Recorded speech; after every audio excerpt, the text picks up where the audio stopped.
Okay, so today we're going to talk about how to deal with multiple choice questions that you might come across that have to do with political cartoons or photographs or illustrations, paintings, posters, things like that. Things that you have to actually look at and kind of break down to figure out what they're asking you or what it means. Okay.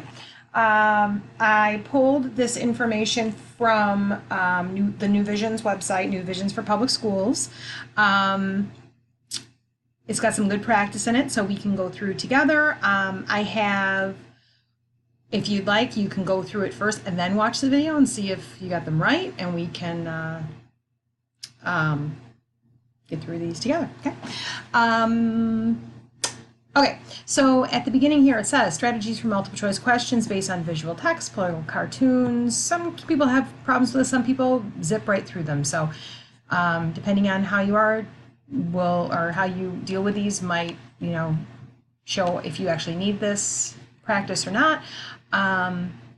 It can't hurt. That's pretty much where I'm at with this. It can't hurt to review and to get a little bit of practice in. Okay, this is in your. I'm including the file, but it is included in your packet. Okay, so you can practice. Okay, so there are a variety of different visual text-based multiple choice questions which require students to analyze information and choose the correct response from the choices available. You may be asked to analyze data in a variety of different formats, including reading passages, graphs, tables, outlines, quotation, interpretation, and timelines. Regardless of format, the same strategy holds true for all data-based multiple choice questions. Okay, so you're going to read or view all data presented. Don't forget to read the title and the key to fully understand the data being presented. So if it's giving you a chart and it gives you a key, make sure you look at that to help you figure out what you're looking at. Make sure you're reading your titles. Read the question that's asked. Read each possible answer choice. And then go back and review your data. Go through the cartoon, see if there's anything you missed. Go through the chart, see if there's something that you didn't stick out to you the first time, okay? And then you're going to select the best answer based on your analysis. Political cartoon multiple choice questions require that you carefully read each aspect of the cartoon, including labels and captions. It is also very important to note different types of symbolism, okay? After looking for these clues, put them together and try to make sense of them. You should ask yourself, what is the message of this cartoon?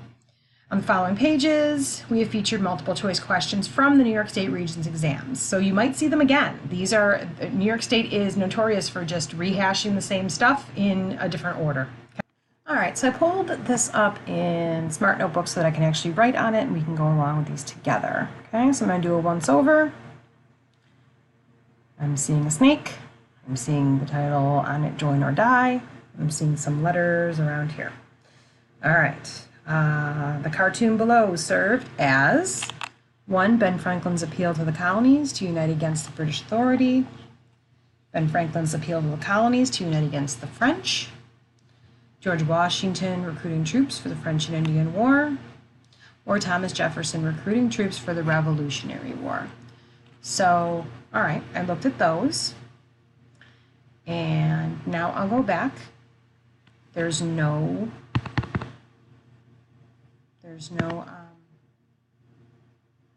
source. There's nothing telling me where it came from, okay?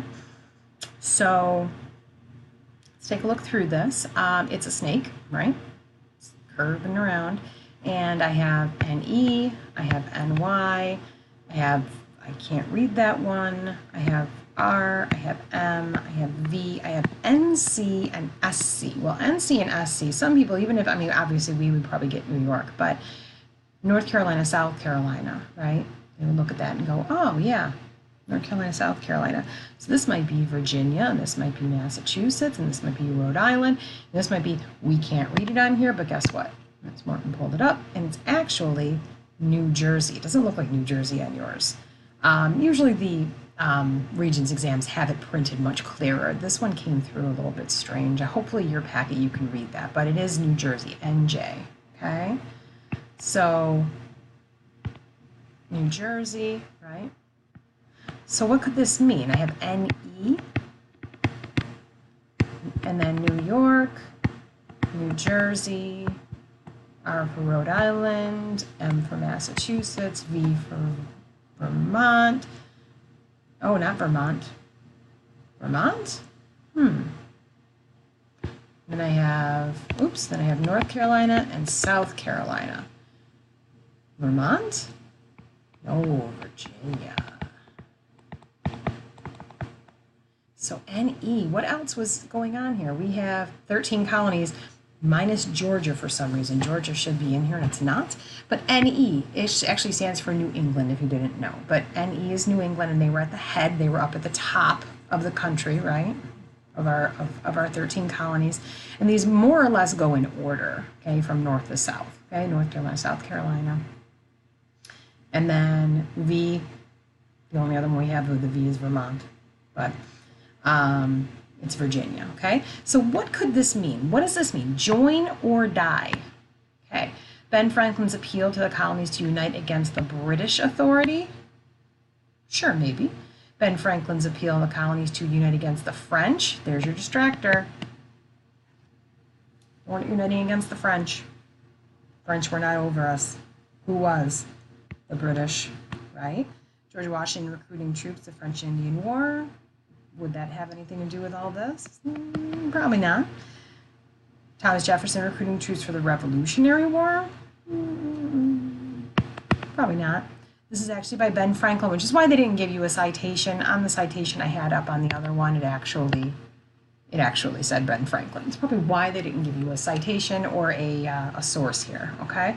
So this one would be Ben Franklin's appeal to the colonies to unite against the British authority. Okay, so the next one we're going to look at is a poster or a flyer or an ad, okay? Let's give it a quick once-over. It says base your answer on the image below on your knowledge of social studies skill, or social studies rather. It doesn't really tell you much. This poster is from 1850, appeared in response to, so we have 1850s. Let's do a quick once-over. Caution, that looks important. Colored people, looks important, of Boston. One and all, watchmen, police officers, kidnappers, slave catchers. Okay, so I'm going to go down. I'm going to circle my source. Library of Congress. Library of Congress, you're going to see that a lot. They keep a lot of things in their archives, a lot of primary sources from different time periods. Very interesting, actually. Okay, it was an American time capsule, but it's at the Library of Congress. Okay, so let's take a look at our question. This poster is from 1850s and its response to the passage of the Fugitive Slave Law, start of the Civil War, issuance of the Emancipation Proclamation, or enacting of the 13th Amendment. All right, let's see what they actually say here. See if I can actually read all this because it's kind of small. Caution, colored people of Boston. Boston, okay. Remember, you can write all over your paper. We don't care. Underline, highlight, write yourself notes, break it down, do what you got to do, get through this test, don't have to do it again. Yay. I'm going to go back just a second. There we go. I circled that and I covered up my date. So, all right, so we're talking about Boston. Where's Boston? It's in Massachusetts. Okay, so they're in the north. You are hereby respectfully cautioned and advised, so they're warning colored people in Boston, watchmen and police officers of Boston, right? Respectfully cautioned and advised to avoid conversing, avoid talking to the watchmen and the police officers of Boston. For since the recent order of the mayor and aldermen, they are empowered to act as kidnappers, so police equals kidnappers. Oh, that's not good. And slave catchers. And they have already been actually employed in kidnapping, catching, and keeping slaves. Therefore, if you value your liberty and the welfare of fugitives among you, shun them in every possible manner, as so many hounds on the track of the most unfortunate of your race. Who are the most unfortunate of their race? The slaves down in the South, right? So keep a sharp lookout. Okay, this is from looks like 1851. So I'm seeing there, okay? So, actually, it says 1850s, it's 1851. Okay, so what's going on here? Well, it's a poster that is cautioning people who live in Boston. And if you've seen or read the book 12 Years a Slave, this is exactly what happened. Do you think kidnappers and slave catchers or the police who were behaving as such, do you think they cared if the people were free? Probably not, because they were getting paid to return slaves or anybody of color down to the South, right? So they really didn't care if you were free or not. So they were saying, watch out, be careful, keep an eye out, do not deal with police because they're looking to grab anybody they can, okay? So what is this poster in response to? Is it response to the passage of the Fugitive Slave Law? The start of the Civil War. Does this thing say anything about war? No. The issuance of the Emancipation Proclamation? Probably not. That's probably a distractor. Enactment of the 13th Amendment is probably another distractor. Okay. So does this have to do with war at all? It doesn't say anything about war. So I would say, and it is, the passage of the Fugitive Slave Law. Okay. The Fugitive Slave Law went into effect. Hopefully you knew that just by looking at it. You're talking about slaves here, right? All right. Going to the next one. Okay, base your answer on the poster below and on your knowledge of social studies. So let's take a quick once over. Colored Men Wanted, Bounty 602, cash down 350. Okay, so what are they doing here? It's an 1863 poster, if you know your years, that's important. Here's your source. Again, Library of Congress doesn't really tell you much, except that it was archived, okay? This 1863 poster is recruiting African Americans to help defeat the Confederacy in the Civil War, assist in the efforts of the Underground Railroad, settle land in the South and in border states, or enforce the terms of the Fugitive Slave Act. Okay, so let's take a look at what it says here. Colored Men Wanted, Bounty 602, cash down 350, besides state and United States pay. So they're telling them pay. Oh my goodness, why does this keep changing? So we're talking about paying them, right? The U.S. is paying them, their state is paying them, plus they get this. So it's not about fugitive slaves, right? It's not about because slaves don't get paid, okay? Recruits will be mustered. Mustard does not mean the yellow stuff that in your fridge, okay? Mustard means pulling them together into colored regiments, okay? So this is, they want to contact James S. Henry at the recruiting office. It gives the address. So recruiting, okay, recruiting. So Army, right? Okay, they were getting paid. All right, so let's see, which one of these makes sense? Were they defeating the Confederacy in the Civil War? Well, the Union, remember the Union, like our 13 colonies, right, to start with. So the Union was the North, and the Confederacy was the South. Okay, so were they recruiting African Americans to help defeat the Confederacy in the Civil War? Maybe. Let's look at the other answers here. Assist in the efforts of the Underground Railroad. If it was the Underground Railroad and it was secret, would they be making posters? Probably not. To settle land south and in border states. Does it say anything about settling land, about moving, about getting some property? No, don't see anything. Enforce terms of the Fugitive Slave Act. Does it say anything about African Americans turning in their friends and family and other people who were of color? No, it doesn't say anything about that. So they weren't asking them to enforce the terms of the Fugitive Slave Act. So the only one that makes sense is number one. They were asking they were recruiting African Americans to help defeat the Confederacy in the Civil War. They were looking for people for the Army, and actually that's what a lot of the slaves were doing from the South. They were trying to make it up to the North. They could enlist, and they could get paid, and once they were done, they would have their freedom. Okay? All right, next one. pulled this one up separately so you could take a look at it. So base the answers on the poster below and on your knowledge of social studies. So let's do a quick once over. Millions of acres. Keeps jumping like that. I don't know why. Maybe I'm touching a button on here. Iowa and Nebraska. Land.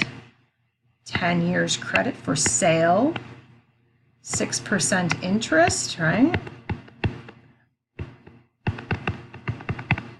6% interest, land. I shouldn't be doing this yet, but I'm all excited because this one's really easy. All right, again, this doesn't really help you, Library of Congress. It's something that they thought was important enough to archive, okay?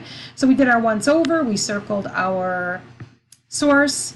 How was this land offer different from the land offer of the Homestead Act in 1862? Well, even if you don't know what the Homestead Act was, you might be able to figure it out just by comparing what they're giving you as answers to what this poster says, okay? So let's try that. So, land offer, how was it different from the Homestead Act of 1862? Purchasers had to be citizens. People had to pay for this land. Buyers needed farming experience, or this land was on the Atlantic coast. Okay?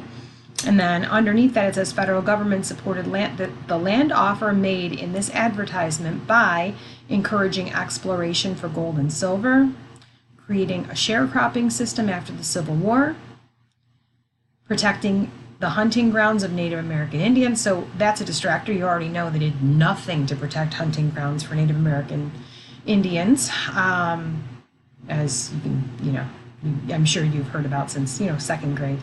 And giving public land to railroad companies to help finance railroad construction. Alrighty, so let's take a look here. I actually have it right here in color, and I can zoom into, which is a nice one. I wish this would move up like I'm asking it to. No, there we go. Okay, so here I can zoom in, which is nice. Products will pay for land improvement, so they're looking to improve the land. Here's a nice picture of big flat area, lots of trees and flat land. Iowa and Nebraska, for sale in 10 years credit, tells who's selling it, the railroad company, Burlington, Missouri Railroad Company, at 6% interest and low prices, 1/7 principal due annually, beginning 4 years after purchase. There's a lot of little stuff here that doesn't really matter. I thought this was funny. It was actually printed in Buffalo. Okay, they would give them free rooms. They would help ship their families out there, all that stuff. Okay, so this is our map. Now, what's going on? Okay, what they're looking for. Come over here. Get out of here. Go away. Okay, there we go. Okay, so what they're looking for here is how is this offer different from the land offer of the Homestead Act? Purchasers had to be citizens. Does it say anything in here about citizens? Nope, not even when we looked at the small print. So, nope. People had to pay for this land. Did they have to pay for this land? Yeah, they're saying it's for sale, millions of acres, 10 years credit, 6% interest and low prices, so they have to pay, right? They have to pay 6% interest on it, and they're buying land, right? Buyers needed farming experience. Does it say anything about needing farming experience? It would probably help, but it doesn't say anything about that. This land was on the Atlantic coast. That's our coast over here. In the east is Iowa and Nebraska. Are they on the Atlantic coast? No, they're in the middle of the country. They're those little states. Some of those little states that all look alike, and you don't really know what they are on a map. Well, most of you. So it's not on the Atlantic coast. So the only one that makes sense is people had to pay for this land, okay? So even if you didn't know what the Homestead Act was and what it said, you could figure it out just by using common sense, okay? That's what's cool about some of these. It makes it actually really easy to do, okay? So the federal government supported the land offer made by this advertisement by encouraging exploration for gold and silver, creating sharecropping system after the Civil War. Did that help? Did that help support the land offer made by this advertisement? No, because most of the slaves were sharecropping on land that was owned by their old owners after the Civil War. Protecting the hunting grounds of the American Indians, that's a distractor. You know that never happened. Giving public land to railroad companies to help finance railroad construction. Well, who's selling this?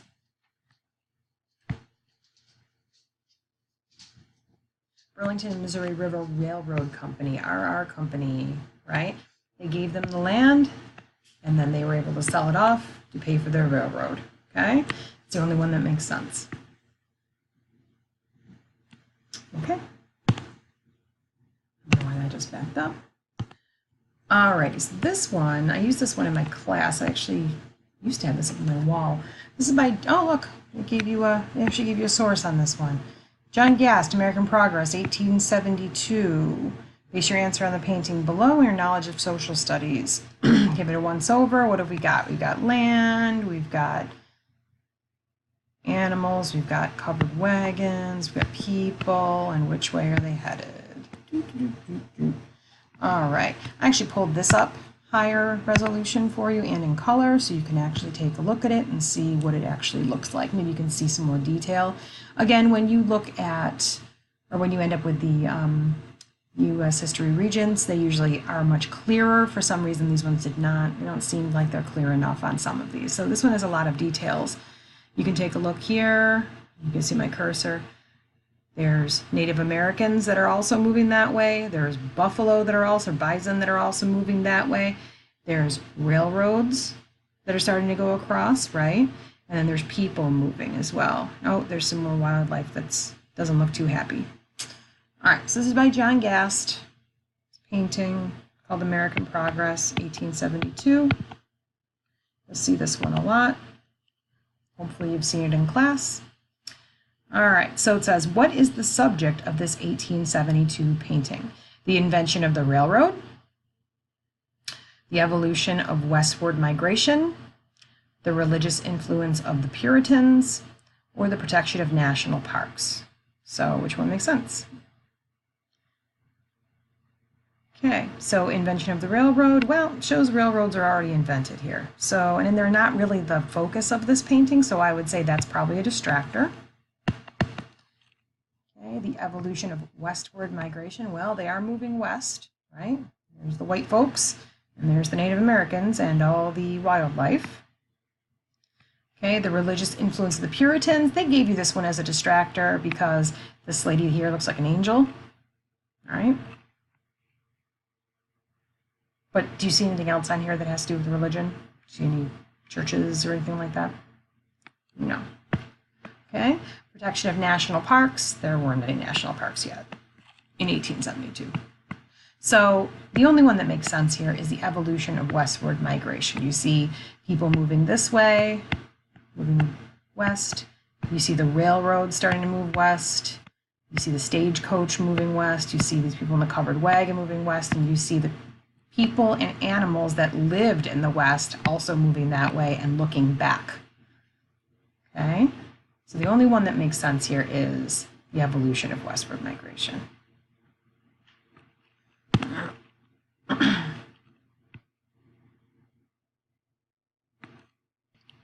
Okay, so again, base your answer at this image below in your knowledge of social studies.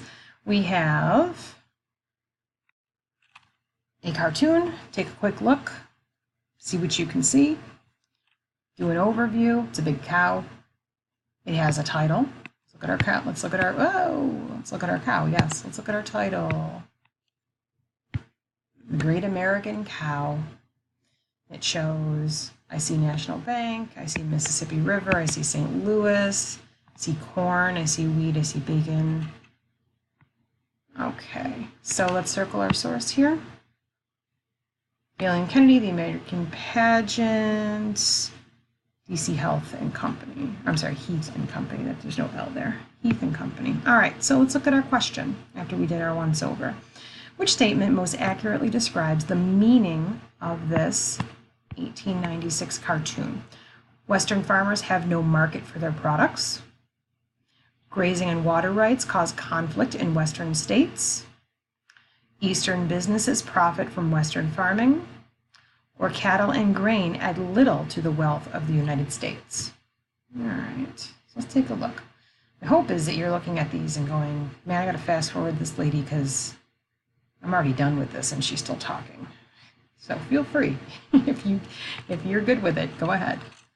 Okay, I don't think I blew this one up and it's not gonna let me do it.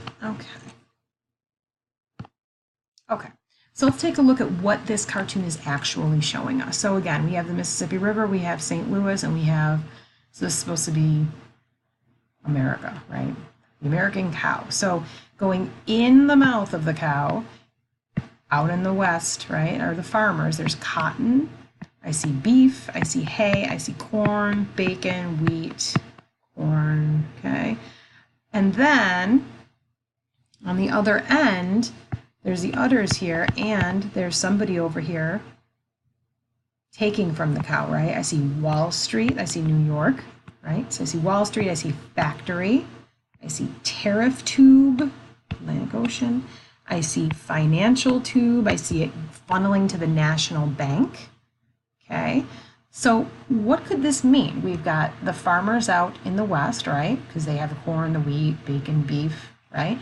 Say St. Louis on the other side of the Mississippi River to the west. And then to the east, you have New York, and then all these things where it looks like they're taking from the cow, right? So which one of these answers makes sense? Western farmers have no market for their products. Does this cartoon show that? No, not really. It's showing that they're feeding the American cow, right? The great American cow. So probably not. Grazing and water rights cause conflicts in Western states. Does it say anything about water rights? No, it shows the Mississippi River, but it doesn't really say anything about it. It just shows the symbolism of it, right? Oh, I'm sorry. It's supposed to be that way. All right, Eastern businesses profit from Western farming. Well, farmers are putting in, and then Easterners are taking out, right? Or cattle and grain add little to the wealth of the United States. Well, that doesn't say anything really. If anything, it says the opposite because it shows the financial tube funneling to the national bank. So the only one that really makes sense here is number 3, Eastern businesses profit from Western farming. If it helps you, always make your little compass rose here, right? If you've got problems keeping them straight, which is fine, okay, make your little compass rose so you can pay attention to which way they're actually talking, okay? So this is the east, this is the west. That's the only one that makes sense. Eastern businesses profit from Western farming. Okay, so the next one we have, information in the cartoon below most clearly supports the conclusion that by 1914, so now they're giving you the question at the top, okay? Information on in the cartoon below most clearly supports the conclusion that by 1914, all right, so let's do a quick overview, take a look at what's going on. We have a title, 2 more bright spots on the map. That is a map of, shouldn't have to tell you this. You're in U.S. history. United States, all right. So, quick overview, we have a woman. She's painting, right? I see states. All right. I see suffrage colors. I see justice. Oh. Oops. That one's next, I think. Justice. All right, so there's our overview. We have information down here. White states full suffrage, dark states no suffrage, shaded states partial suffrage. Okay. All right, so let's read our answers. Question was, information on the cartoon below most clearly supports the conclusion that by 1914, oh my goodness, this keeps jumping around. Here is our source, Harry Osborne, Maryland Suffrage News. Our answers are states along the East Coast had granted full voting rights to women. Women could vote only in state elections. Most states had approved at least some voting rights for women, or complete national suffrage for women had been achieved. Okay, so again, let's take a little bit of deeper look here. Title: two more bright spots on the map. There's a woman. She's painting states with suffrage colors, and you see dates. Oh my goodness. You see dates. These maps: 1914, 1869, 1896. Yeah, I don't know. California, 1911, Oregon, 1912. Okay, so she's painting these two, the darker ones, 1914, 1914, Montana and Nevada. And again, let's look at our information here. The white states, all the white states, women had, Illinois is over here too, Kansas. Women had full suffrage. They had the full right to vote. Dark states, all the way over here, Florida, Georgia, South Carolina, North Carolina, and all the way to Pennsylvania. Okay, Maine had no suffrage at all. Women were not allowed to vote in the dark states. Okay, and then the shaded states, all these middle ones, down here, New Mexico, looks like Louisiana. I'm not sure about Texas at this point. And then, hey, look, New York. Okay, were all, they had partial suffrage. Okay, they were allowed to vote in some elections. All right, so which one of these supports the conclusion that by 1914, states along the East Coast had granted full voting rights to women? Nope. Again, remember, if you have a problem keeping them straight, which is fine. I don't know how you eat this. Never eat soggy worms, never eat shredded wheat. Make yourself a little compass rose if they're asking you east and west, north and south questions if you need to, okay? Women could only vote in state elections. Does this say anything about state elections? I don't see anything. I see dark states, shaded states, white states, but doesn't say anything about what types of elections. Most states had approved at least some voting rights for women.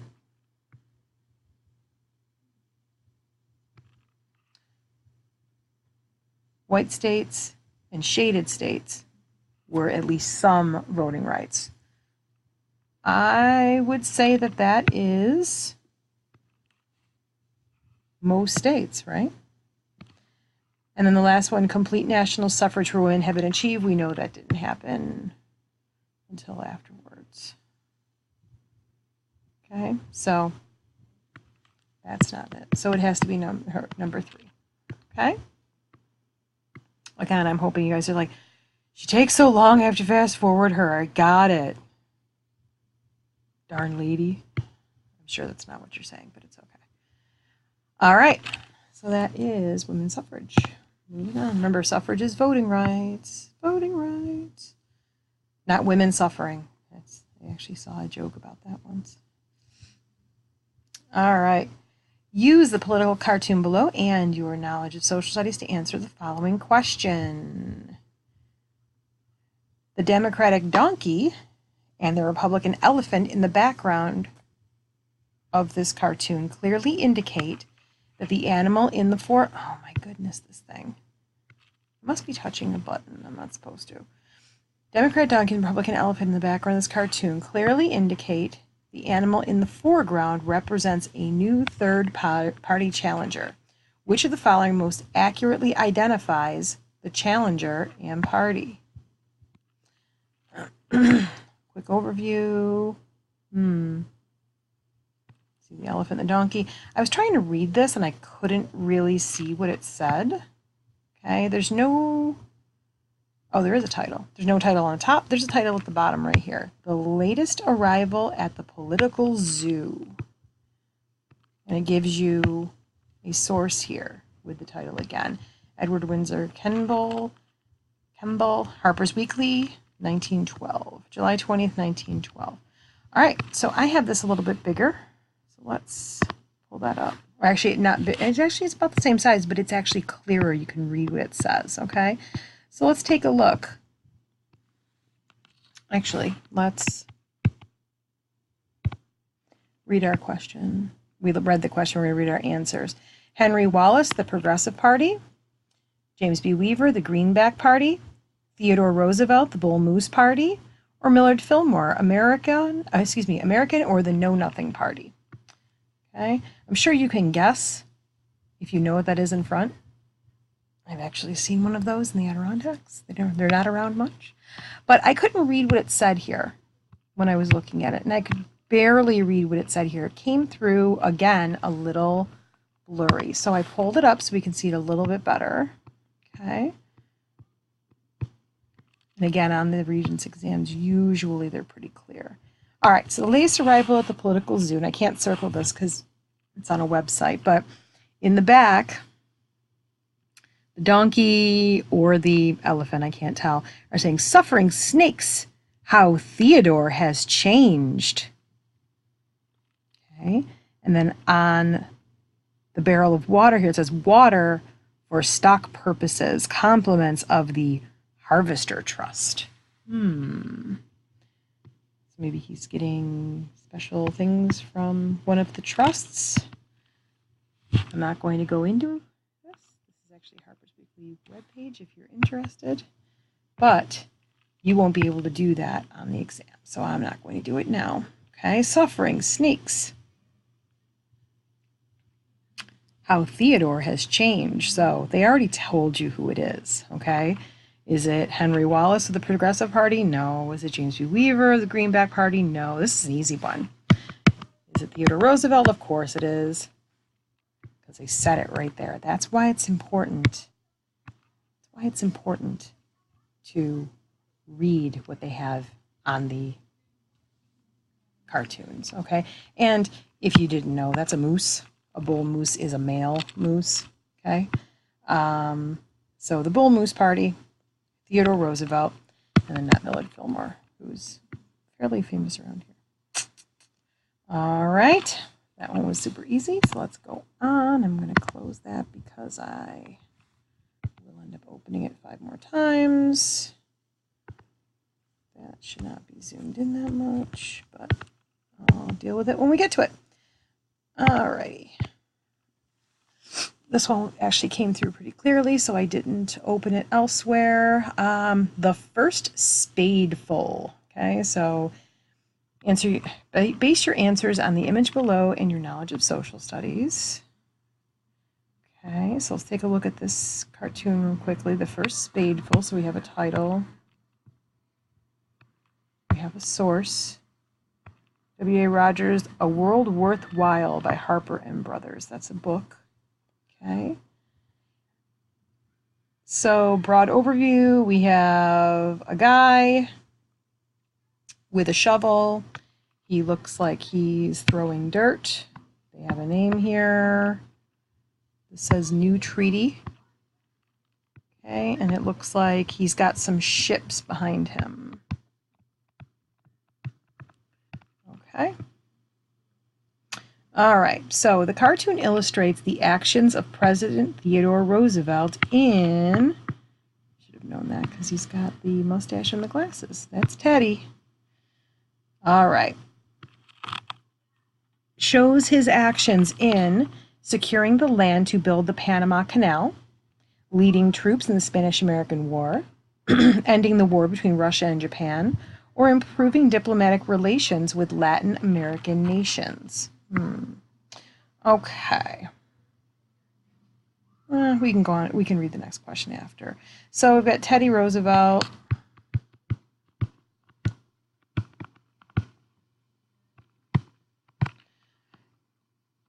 He looks very determined. This person here is saying, New Treaty. And he's throwing the dirt on Bogota. And he's digging a big trench from the looks of it, right?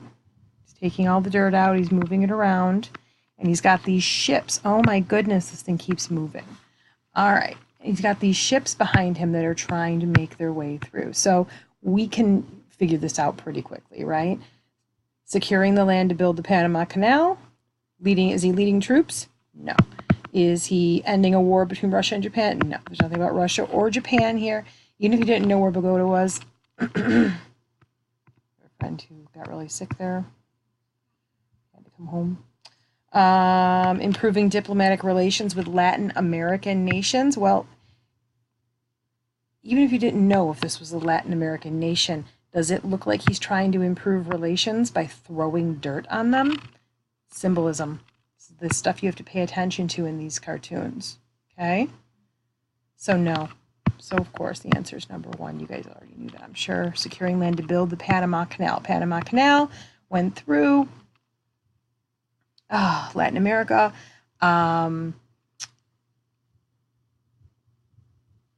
Made it really easy to get from the Atlantic Ocean and the Gulf of Mexico to the Pacific Ocean instead of going all the way around South America. Okay, if you don't know about it, you should probably read up on it before the test. All right, critics of the action shown in this cartoon claimed that Theodore Roosevelt was causing environmental damage, requiring massive tax increases, following a policy of imperialism, or producing major trade deficits with China. Okay, let's see. Well, does it show anything about environmental damage? Does it show like smoke in the air or anything like that? It's not showing anything like that. So he may have been causing environmental damage, but it doesn't say anything about it. Requiring massive tax increases. Does it show anything about money?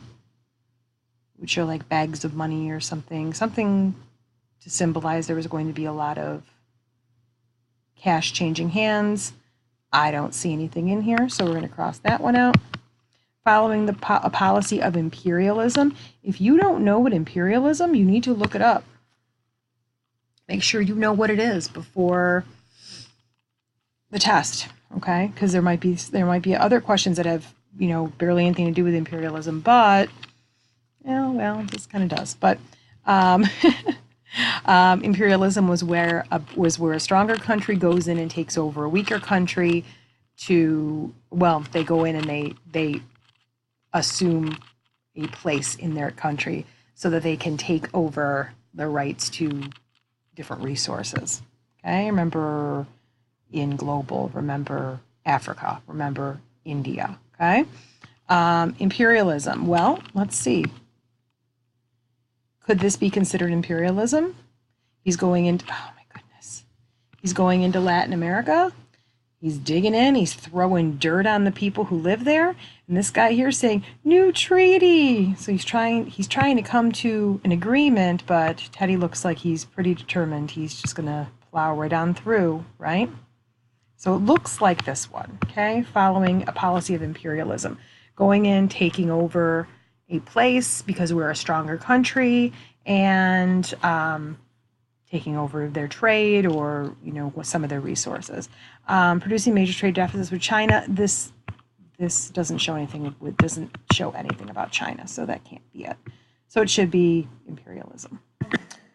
Our next one says, base your answer on the images below and your knowledge of social studies. So let's take a quick look at what we're shown here. First picture says, remember the first thrill, your first thrill of American liberty, your duty, by U.S. government bonds, Second Liberty Loan of 1917. Bonds. Buy Liberty bonds. It shows a picture of Abe. Government of the people, by the people, for the people, shall not perish from the earth. Here's our source. All right, let's see what our question is. The United States government published these World War I posters to encourage Americans to increase military enlistments, reduce the use of consumer goods, invest in the war effort, or conserve scarce resources for the military. All right, so is this, let's see, hopefully you know what bonds are, government bonds, okay, Liberty bonds, okay? So is it talking anything about enlistments?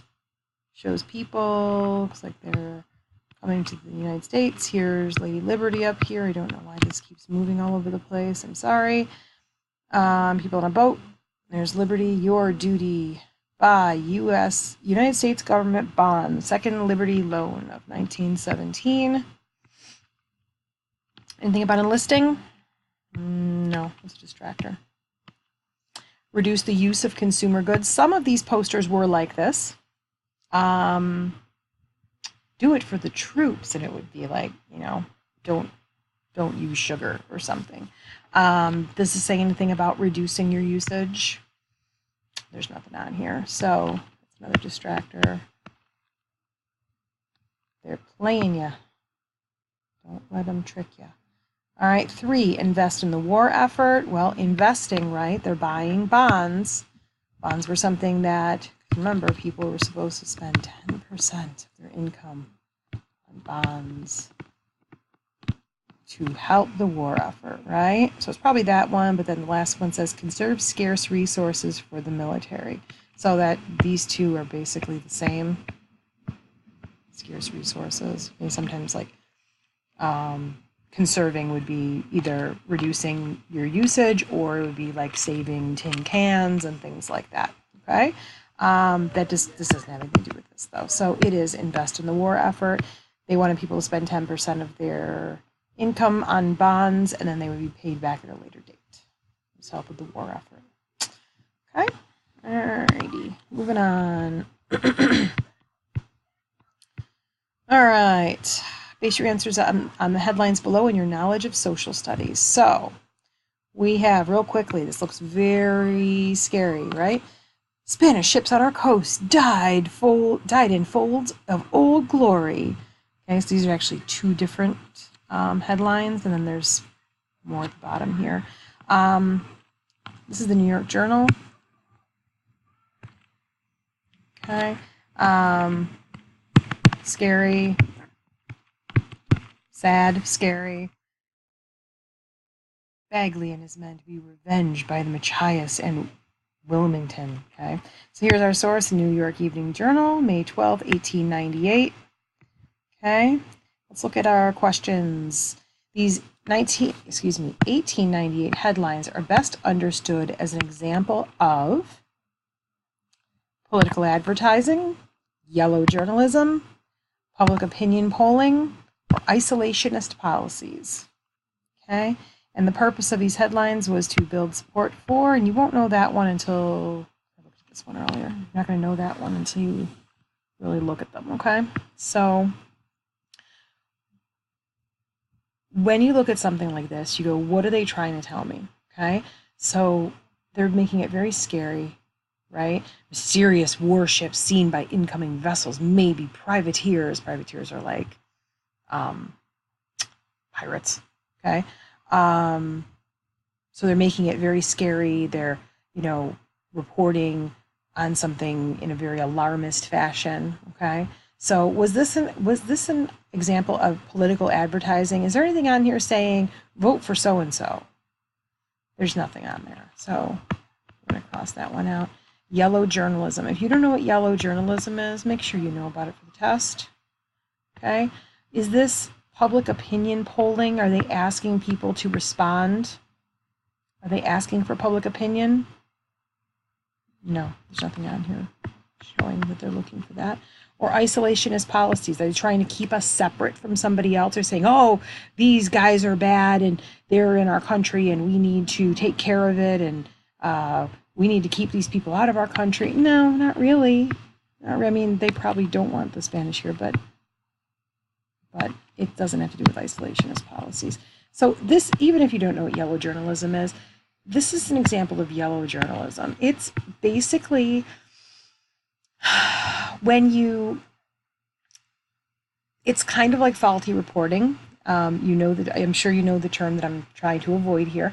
Like it's alarmist. It's saying something that you don't really have any proof for, and you're making it a very scary thing for people. Like if you opened up the newspaper and saw Spanish ships on our coast, mysterious warships seen by incoming vessels, maybe privateers, you might be a little scared, right?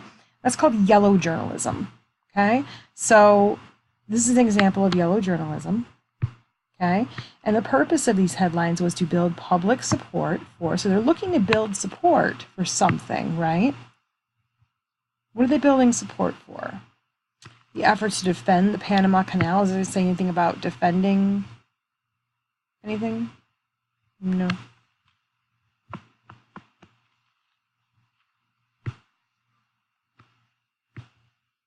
Raising public support for... All right, sorry about that. My pen went crazy, so I had to delete all of my ink. So this now it's going to look a little bit different. Okay, let's finish this up. The purpose of these headlines was to build public support for efforts to defend the Panama Canal.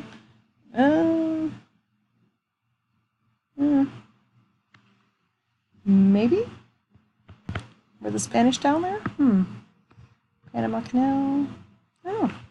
The annexation of Cuba. Probably not. An end to the policy of imperialism? Not really. I don't see anything in there. Or the war against Spain. They're trying to build public support for, let's see, efforts to defend the Panama Canal or the war against Spain. Well, if you know your years or you know your general time periods, 1890, that didn't work. 1898, the Spanish-American War was going on. So that's what they're talking about here, and it keeps jumping around. That's what they're talking about here, Spanish ships on our coast. Our coast, not down in the Panama Canal. So I'd say that's nope, and then it would be number 4. Okay, see if I can get through one without deleting a whole bunch of stuff. Alrighty, base your answers on the photograph below and your knowledge of social studies. You know what this is. You know what this is.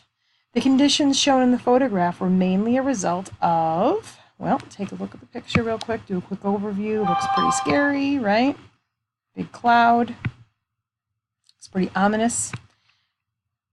These were mainly the result of government subsidies to increase crop production, migrations from farms to cities, poor farming methods and sustained drought, or reduced tariffs on farm machinery and crops.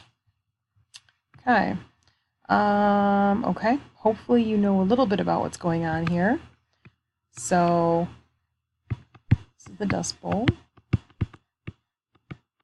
If you don't know what the Dust Bowl is, look it up.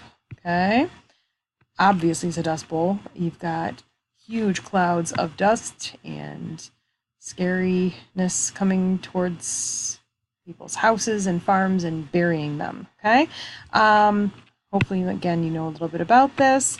This one's kind of hard to fudge, but we will try. Okay. Government subsidy to increase crop production. Maybe you can leave that one for now. Migrations from farms to cities. Well, there's people living here. There's actually people right there. You can see them outside looking at this big dust cloud coming towards them. Okay, so it's not talking about farms. It's not showing migrations from farms to cities, although that was going on mostly before this. Poor farming methods and sustained drought. Would big clouds of dust be part of a sustained drought? Yeah. That one's possible. Reduce tariffs on farm machinery and crops. Do you see any machinery at all in this picture? I don't. So I'm going to cross that one out if I can get to it and get my pen to stop jumping. All right, so we're left at 2. So we've just, even if you have no idea what's going on, even if you have never heard of the Dust Bowl, even if you're just sitting there like, I don't know, I'm just going to choose one. No, give it a minute. We've just got it down to 50%. We went from 25% for each of these questions, 25, 25, 25, 25 is 100, right? Now we've got it to 50%. We have a 50% shot of getting this right, even if we have no idea what the Dust Bowl is. If we never heard of gigantic clouds of dust covering farms and killing crops and killing livestock and the Great Depression and all that stuff during this time period, because they don't give you a date here. Okay, so could it be government subsidies to increase crop production? Maybe. But what would the main source be? Poor farming methods and sustained drought. Now, could the government have been giving subsidies to increase crop production? Sure. They could have been paying the farmers saying, hey, plant more, plant more, plant more, plant more, right? But is that the cause of this big dust storm here? No. The direct cause would be number 3, poor farming methods and sustained drought. Okay? And then it says, which geographic region of the nation was this 1935 photograph taken? Oh, in which, I'm sorry, I was reading it and it wasn't making sense. In which geographic region? Well, it's a place where gigantic clouds of dust can blow across wide areas, okay? So was it up in New England? Like Maine and Vermont and Massachusetts? Was it up there? No. Was it in the Pacific Northwest? Again, if you need to make a little compass rose on your paper, do it. No shame. Okay? Get it on there, get your direction straight, move on. Okay?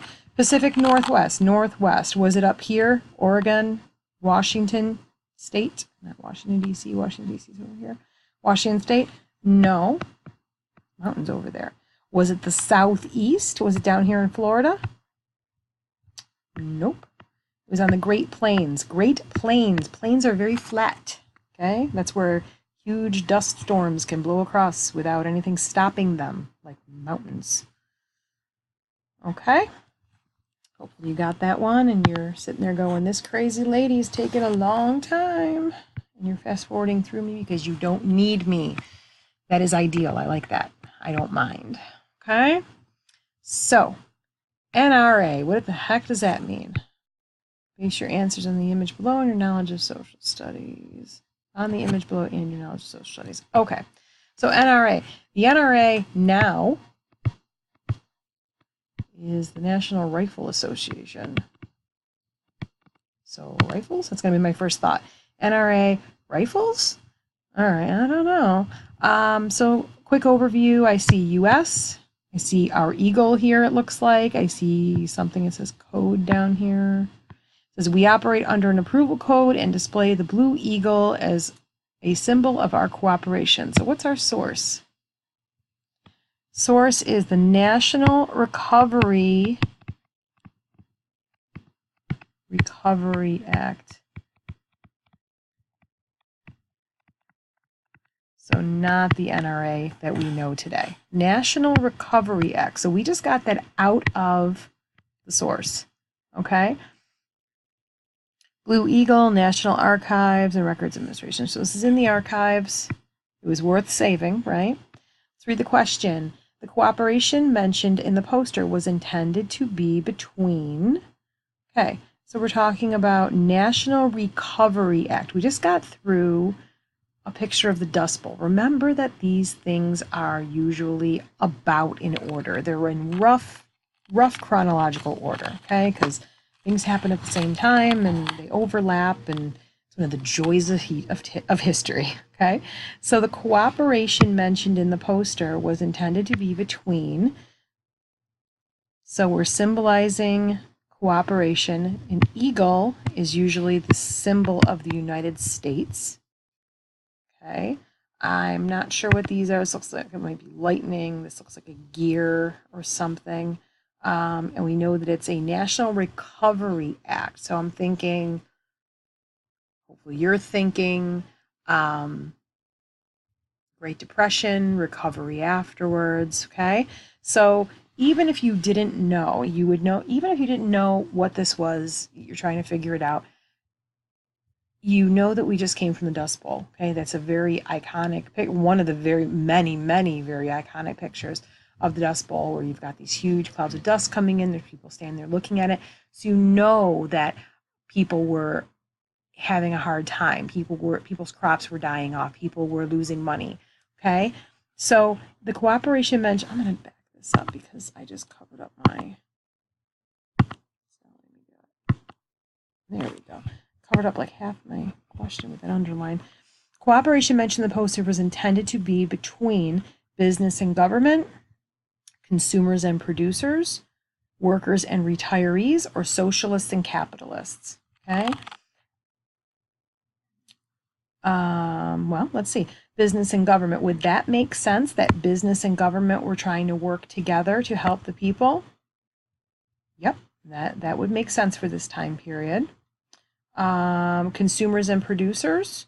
Well, consumers and producers have a relationship already. They cooperate by, you know, consumers pay for goods, producers make the goods, right? Because this says U.S., and because it shows an eagle, right? So it says U.S. and it's showing an eagle. Sorry, it's messy. I'm going to say that that probably has something to do with government.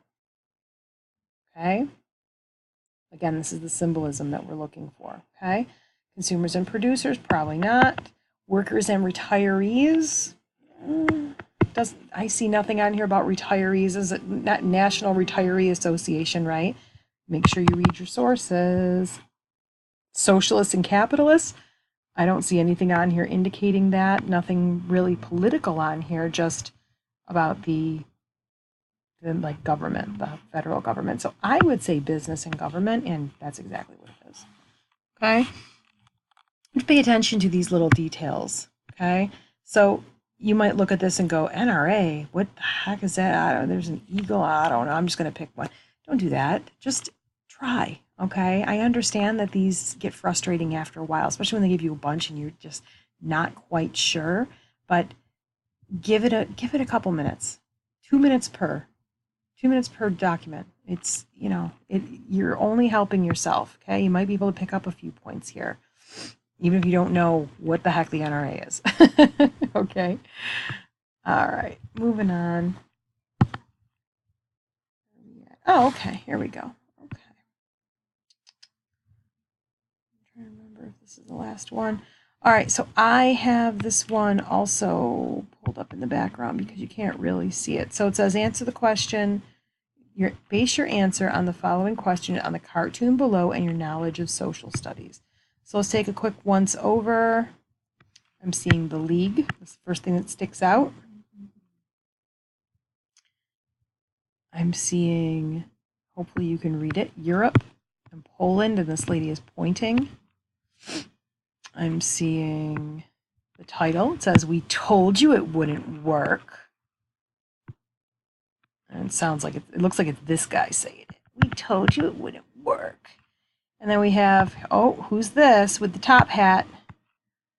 It's probably Uncle Sam. I'm going to write a note about it here. Right? Uncle Sam doesn't really exist, but that's his caricature. It says, well, well, ha, ha, ha, why don't you go put out the fire? And he's got, goodness, what is he doing here? Well, this says U.S. League membership, and it looks like he's got the wheel behind him. You notice, after I saw that when I looked at it the first time, you notice there's no wheel on the fire truck. These are firemen, if you didn't know. There's no wheel on the fire truck. Why don't you go put out the fire? He's got the wheel, and the wheel is labeled U.S. League membership. There's no source here. Okay, so the situation portrayed in the cartoon helped lead the United States to adopt which policy in the period after World War II? So this is a problem, okay? Even when I looked at it, I was like, what? What are you talking about? Because you're looking at it, and the League of Nations was formed after World War I. Okay. But now they're talking about after World War II. So what was going on during this time period? Europe is freaking out. Poland's over here in a big cloud of smoke. And the United States is down here going, hey, why don't you go put out the fire? But can they go anywhere if the wheel is off of their fire truck? The League? Who's the League? Okay.